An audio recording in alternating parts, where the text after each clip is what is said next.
Barbershop Conversation, guys. Feel free to hit the subscribe button. 30-day fitness, day 14 tomorrow. We almost halfway through this sucker. Join the Patreon. You get your money right back. I just dropped the video. I keep on saying this. I'm going to keep on saying it to the day I die. I just dropped the video. That was going to change you financially if you own a business, if you're thinking about starting your business, if you have an LLC, if you have a nonprofit. Oh, man, it's just off the hook. Anyways, man, go check out that video. Join the Patreon, $5. Watch the video. Get your money back. Whatever you got to do. But make sure you watch that video. And Deontay Wilder giving away 2 tickets. Deontay Wilder, Tyson Fury, December 1st. Now, let's get into the thing. I'm going to start by saying I'm very impressed with what I saw today. From the theatrical, from the actual fighters, to the actual scheduling. And the reason why I am impressed is because a lot of times we forget the depth of PBC. And they got 3 starting 5. They got 3 starting 5s, 3 or 4 starting 5 lineups. And I come from a basketball background, so I always give like a lot of basketball analogies. And when you look at when they sat down on the DS, I looked up and I says, wow, very impressive. Very, very impressive. Just in terms of the names and the lineups, right? And it just validates Haymon is real. And he has a stronghold on boxing, and there's literally nothing you can do about it. Whether you make, and I'm being frank, whether you make $3.5 million on ESPN, it can't compete with Fox. Nothing you do can compete with Fox. Oh, man. Oh, man. Anyways, man, I was very impressed. And not one media member left there unimpressed. And if they say that, they're lying, because I was just very impressed. And you know, if you guys want the disclaimer, yes, I lean more on the PBC side. But just from a business perspective and a business acumen, I'm just impressed and overjoyed, man. And the competition is not even close, y'all. The competition is not even close. And I'm gonna get to I told you guys this was coming. I didn't know all the fights. I didn't know every last single one of the fights. I didn't know Lamont Peterson, Sergio Lipinets. I didn't know that one. And there was a couple more I didn't know of. I didn't know who Leo Santa Cruz was fighting. I knew when he was fighting. I didn't know the opponent. What else? And there's a handful of others that I didn't know of. But we got a lot of boxing, man. And whether you choose to watch the other boxers or whatever the case may be, you choose to do it. And now you see why Eddie Hearn's going to have to pay. And I'm not even going to deal with that right now. I'm not going to mention his name in this video. Oh, I will, maybe, just to piss y'all off. And I'll explain why I use his name often. I'll explain that to you. If you know Business 101, you know why I use his name. The schedule. I'm going to go in order. And I'm going to tell you my honest feelings on how I feel about these fights. Jamal Charlo, Willie Monroe. I have that as an 85-15 fight. I'm not doing a prediction breakdown on that video. Jamal Charlo versus Tony Harrison, I don't care what no one say, is a very intriguing fight. When you have that is a pretty good underdog versus favorite fight. I don't care what no one say. Tony Harrison is an elite boxer for 6 rounds. He has an elite jab when he's pumping it. He's an elite boxer for 6 rounds. And you guys need to watch my Tony Harrison interview that I'm going to drop. I was candidly honest with him and candidly frank about him, as I am with most fighters, you know, as I am with every fighter, excuse me.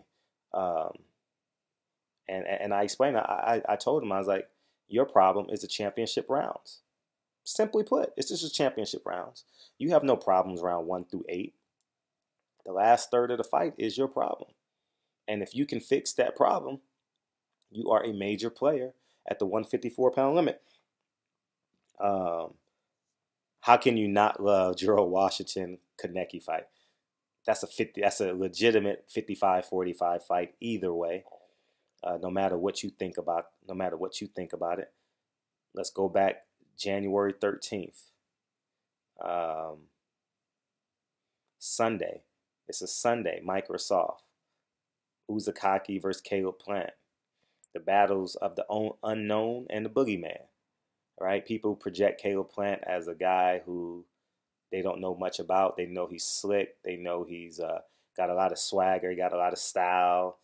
Got a lot of substance. Got a lot of sauce. Those are a lot of S's. And Uzakaki is quote unquote the boogeyman because of what he did to Darrell. And he had a lackluster performance on ESPN, I believe. So it's the battle of the unknowns. That is a straight up 50-50 fight. I will do a breakdown of that fight. That is a straight up 50-50 fight. Sunday, January 13th here in Los Angeles. Great fight. Let's go on down the line. Keith Thurman, Josecito Lopez. I consider that a soft touch. Josecito Lopez hasn't won a big fight in a long time. He lost to Andre Berto a few years ago. My question is, can he be better? I don't know that. Keith Thurman sounded convincing. I expect Keith Thurman. It's an 80-20 fight only because Keith Thurman's been out. If Keith Thurman hadn't been out and they made this match, I would have this fight 95-5 because you always give the guy a chance, right? It's like in poker when you're looking for a set, it's like a less than 2% chance, right? And you got a pair in your hand. You got pocket deuces, and you waiting for a two to come on the flop. Leo Santa Cruz, Miguel Flores, decent fight. I knew it wasn't gonna be Gary Russell. That's in Los Angeles. Another fight that I can cover. I'm really elated to cover this fight. Let's see. I like this fight. I like this fight for what it is. I don't know much about Miguel Flores. I need to do my research on him and catch up. I don't know every fighter. I thought he was the guy that Virgil Hunter trained, but it's not him. I forget the kid name from San Antonio. I thought this was him, but it's not. So I got to go back and do what I intended to do. Let's see. Okay. Dominic Brazil versus Carlos Negron. Every fight Dominic Brazil is in, he's going to get touched. So look what the kid from Philadelphia did to him, the little heavyweight that served time in prison. Help me remember his name. I can't remember his name, but he's out of Philly. He's fell on tough times in terms of he just had a big loss about a month and a half ago, but I actually loved his tenacity. He bit his tongue and was swallowing blood against Dominic Brazil. If it wasn't for that, I don't know if he would have stopped Dominic Brazil, but it was going down to the wire. Although he was fatiguing down in the mid rounds, but he was giving it his all. But he gave it his all because he knew he was swallowing blood. Very interesting fight. I like that fight. If Dominic Brazil was fighting me, yeah, I loose term, but it would be an engaging fight. Konecki, you can't fall short. Okay, Omar Figueroa versus John Molina. I don't need to go into that fight. Great fight. Great fight for what it is, for what it rock'em, sock'em robots. Omar Figueroa is going to throw 70 punches. Obviously, Omar Figueroa will be a 70-30 favorite in that fight. But this fight will look good on TV. John Molina is going to give everything he has. He's fighting for everything that he loves. Andre Darrell against Yavini. I don't know who that guy is. Anthony Darrell, we'll see what he has left. That is my least favorite fight of all the fights. The Darrell brothers, I need more from them. I don't know if they have anything left, but I need more from them. And we'll see what happens there. Sean Porter versus Yordanis Ugas. You guys know how much affinity I have for Sean Porter. This is going to be a tough fight for Sean Porter. Cuban pedigree. They don't get off track. They stay on track. Hopefully Sean Porter is doing some strength training. I had a great conversation with him today. You know, obviously I'm pulling for Sean in that fight. Your Dennis Ugas. He's a tough fighter, man. Oh shit, he's a tough fighter. Make sure you train your ass off, Sean. I would say, out of all these fights, this fight is upset alert, and I'll get to my other one.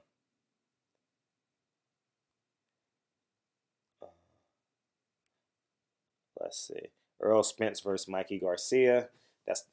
That is the most important fight in boxing for next year in terms of business, the business of boxing. If Errol Spence can if Mikey Garcia can last 8 rounds, he's the flat-out winner in this fight. 8 rounds of clean boxing, not just you struggling to get through 8 rounds to get to the 9th. Errol Spence is the clean-cut favorite. I'll be there for this fight. It's going to be exciting. It's going to be a major event in boxing.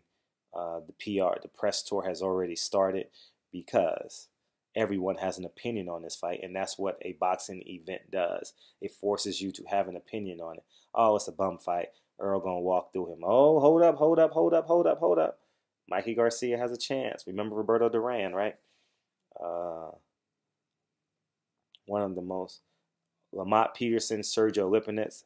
I'm engaged in this fight. I'm going to be covering this from my living room.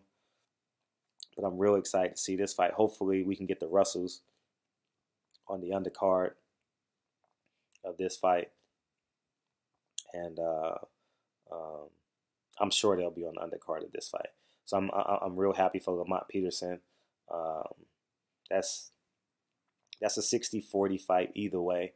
You may go at Lamont Peterson for the experience, or you may go with Sergio Lipinets because of his youthfulness and his younger body, although he doesn't have the fight experience. Caleb Truatt, Peter Quillen. I like this fight. I really like this fight. It's just gonna be a tough four. Caleb Truatt is gonna lean on Peter Quillen and fatigue him, and Peter Quillen's gonna question does this 35-year-old mind, body, and spirit really love boxing? Caleb Truatt. Oh man, tough guy, man. Tough guy. That's all you can say about him. Tough guy. Here's another upset alert. Danny Garcia versus Adrian Granados. I'm uncertain if Danny Garcia really loved boxing. Is his heart and pain. He's devastated by that loss. I see it in his eyes every time I talk to him. He still can't believe he lost to Sean Porter. Still can't believe he lost to Sean Porter. And Danny Garcia is, I think, one of the more misunderstood fighters in boxing. He's a flashy guy with a humble spirit. Flashy guy with a humble spirit, man. When I say humble spirit, I mean humble spirit. So, but let me know what you guys think, man.